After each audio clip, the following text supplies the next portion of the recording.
What if I told you someone figured out how to sell bottled water, the most basic, everyday resource for luxury prices, and people lined up to buy it? This isn't a tale about filters, minerals, or science. It's about branding genius. Because this man didn't just bottle water, he bottled perception. From a tiny island in the South Pacific, he launched a product that now sits in the hands of Hollywood stars, elite hotels, and fashion runways. And the kicker? It's just water. So, who was behind this insane transformation? How did something as plain as water become a status symbol? And why did he choose Fiji of all places? In the next few minutes, you'll discover how one man turned a clear liquid into clear profit, redefining what it means to sell a commodity in a crowded world. This is the story of Fiji Water and the man who made it unforgettable. The man behind Fiji Water? David Gilmour. No, not the Pink Floyd guitarist, but a serial entrepreneur with a knack for turning the ordinary into gold. In the early 1990s, Gilmour already had a string of successful ventures under his belt, including a luxury resort in Fiji. It was there, surrounded by pristine nature and untouched landscapes, that he saw more than just a beautiful island. He saw an untapped source of purity. Local Fijians told him about an underground aquifer, a water source that had been filtered by volcanic rock for centuries and never touched by human hands. To Gilmour, it wasn't just water, it was a story. At the time, the bottled water market was growing fast, but it was dominated by generic brands. Gilmour knew he couldn't compete on volume, but he could compete on image. So instead of trying to sell hydration, he sold exclusivity, nature, and luxury. He took a basic human need and transformed it into a premium lifestyle choice. That decision to package nature's purity with a luxury narrative was the first move in a much bigger play. Fiji wasn't just going to sell water, it was going to sell a dream. Fiji Water didn't rise because it quenched thirst better, it rose because it told a better story.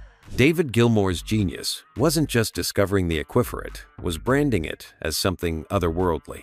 He framed Fiji Water as water from a virgin ecosystem, untouched by human hands, drawn from a remote island thousands of miles from the nearest continent. He didn't just sell water, he sold purity, distance, and mystique. Everything from the square bottle to the tropical flower on the label was meticulously crafted to feel high-end. It was sleek, different, and screamed exclusivity. Instead of competing in grocery store aisles, Fiji went straight to luxury hotels, fine dining restaurants, and celebrity events. The pricing? Intentionally premium. Higher than Evian, higher than Perrier. Because in the world of luxury, higher price means higher perceived value, and exclusivity sells. And it worked. People didn't question why water cost so much because they believed they were buying something special, something rare, something better. Fiji Water became a lifestyle marker, not just a beverage. This wasn't just marketing. It was psychology, expertly executed. And in the blink of an eye, a simple bottle of water became a quiet, powerful symbol of luxury living. Once the brand was built, it was time to put it in front of the right eye sand. Fiji Water played the long game perfectly. The goal? Cultural saturation without appearing mainstream. Fiji began showing up in the hands of celebrities, on movie sets, and in backstage green room, at the Oscars, Golden Globes, and New York Fashion Week. Those clear square bottles were casually placed where cameras could catch them. It became a background character in pop culture. The message was subtle but effective. If the elite drink it, shouldn't you? Then came partnerships with high-end hotels, luxury spas, and private jets. Not only did this reinforce the brand's luxury appeal, it created environments where consumers experienced Fiji Water as part of something premium, like a 5-star stay or exclusive retreat. By the early 2000s, Fiji wasn't just surviving in the bottled waterware, it was dominating the premium space without spending massive amounts on traditional advertising. And behind it all was perception. People didn't see Fiji as water, they saw it as status. By creating scarcity, aligning with prestige, and whispering luxury instead of screaming it, Fiji carved out a space no one else had touched. And just like that, water turned into wealth because people weren't paying for hydration, they were paying for identity. By the mid-2000s, Fiji Water had become a global phenomenon.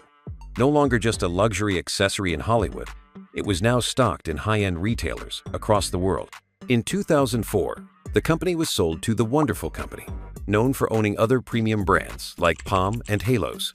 With deeper pockets and expanded distribution, Fiji Water scaled like never before. Even as environmental concerns grew around bottled water, Fiji leaned into its image. It marketed carbon offsets, sustainable practices, and continued to emphasize its island origins, protecting the untouched brand identity. Today, Fiji Water is estimated to generate hundreds of millions in annual revenue, and its square bottle is instantly recognizable. But beyond the profits and packaging, what David Gilmour really sold was imagination-y idea that something as ordinary as water could be extraordinary if you told the right story. And that's exactly what made it a billion-dollar brand. Fiji Water wasn't just a product. It was a lesson in perception, branding, and the power of a good story. David Gilmour took a basic necessity and wrapped it in a dream, then sold that dream to the world. This wasn't luck, it was vision. A masterclass in turning commodity into luxury using nothing but psychology, strategy, and storytelling.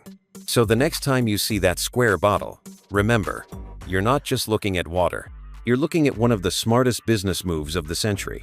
If you love stories like this, hit subscribe and drop a like for more.